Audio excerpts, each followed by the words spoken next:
तो चलिए बिना किसी देरी के सीधे मुद्दे पर आते हैं। आज के इस विश्लेषण में हम एक ऐसे रहस्यमयी सफर पर निकलने वाले हैं जिसकी जड़ें बेहद प्राचीन और हैरान करने वाली हैं। हम बात कर रहे हैं मेहंदीपुर बालाजी की, एक ऐसी जगह जो अपनी अनोखी कहानियों, मान्यताओं और चमत्कारों के लिए पूरी दुनिया में मशहूर है। हमारी स्रोत सामग्री से कई ऐसे चौंकाने वाले तथ्य सामने आए हैं जो इस मंदिर के इतिहास को एक बिल्कुल नए और अचंभित करने वाले नजरिए से पेश करते हैं। अब जरा सोचिए, राजस्थान के दौसा जिले में दो पहाड़ियों के बीच एकदम घना खूंखार जंगल, वहां श्री हनुमान जी को आखिर क्यों स्थापित किया गया? मतलब कोई आम जगह क्यों नहीं?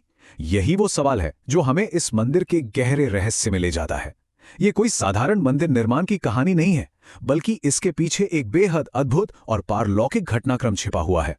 देखिए, आज हम सब जानते हैं कि ये जगह ऊपरी चक्कर, प्रेत बाधा और तंत्र मंत्र से पीड़ित लोगों के लिए एक बहुत बड़ी शरण स्थली है।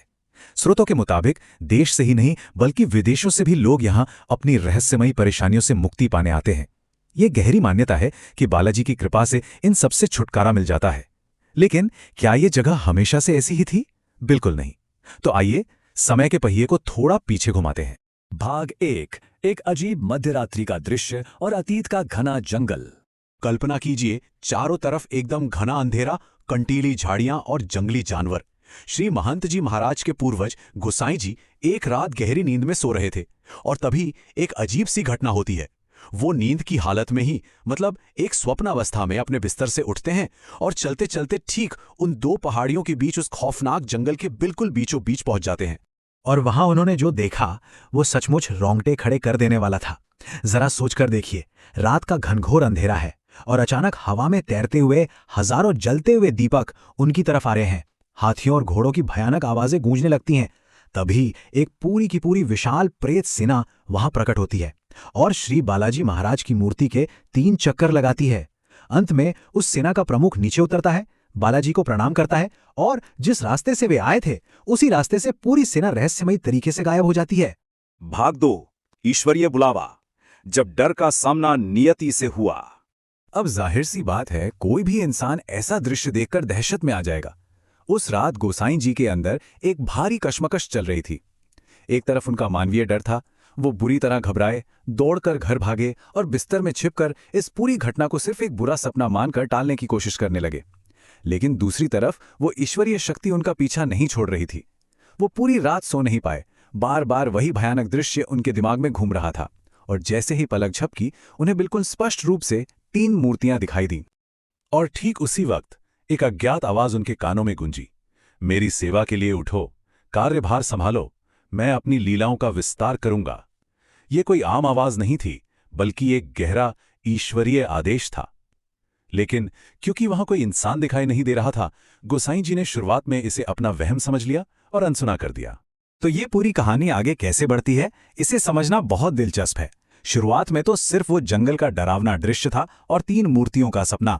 लेकिन कुछ दिनों बाद स्रोत बताते हैं कि स्वयं हनुमान जी महाराज ने उन्हें साक्षात दर्शन दिए और वहां पूजा शुरू करने का आग्रह किया। अब जब सीधे हनुमान जी ही सामने आ गए तो गोसाई जी का सारा डर पल भर में छुमंतर हो गया और ठीक अगले दिन वो उसी खौफनाक जंगल में जाने के लिए पूरी तरह तैयार हो गए। भाग 3, अनदेखी सिम्फनी और भयंकर जंगल में वापसी। अब वो उस जंगल में वापस जा रहे थे और जैसे ही वो उस जगह के करीब पहुंचे, एक बार फिर कुछ बहुत ही अजीब हुआ।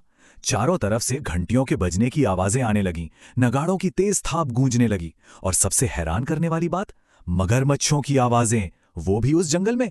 लेकिन मजे की बात यह है कि इतनी कान फोड़ देने वाली आवाजों के बावजूद वहां आंखों से कुछ भी दिखाई नहीं दे रहा था। सब कुछ पूरी तरह अदृश्य, सिर्फ रहस्यमयी आवाजें थी जो पूरे जंगल में गूंज रही थीं। भाग 4, शरण स्थली का निर्माण, जंगली वन से पवित्र मंदिर तक।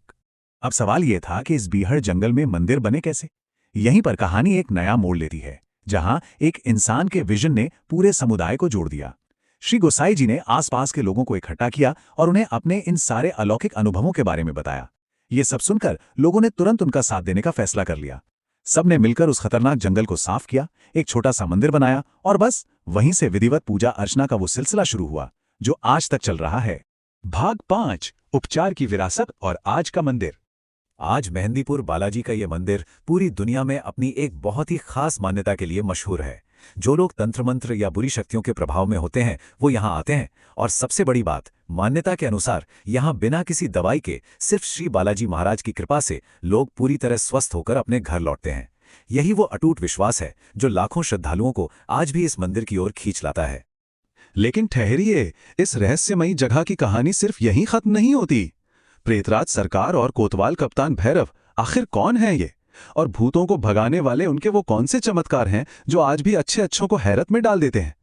ये वो सवाल है जो स्रोत सामग्री के एक बिल्कुल नए रहस्य की तरफ इशारा करता है। इन अलौकिक शक्तियों और विश्वास की ताकत के रहस्य अभी भी बहुत गहरे हैं। क्या हम कभी इनके पीछे की पूरी सच्चाई जान पाएंगे? ये सोचने वाली बात है ना? खैर, आज के इस विश्लेषण में इतना ही।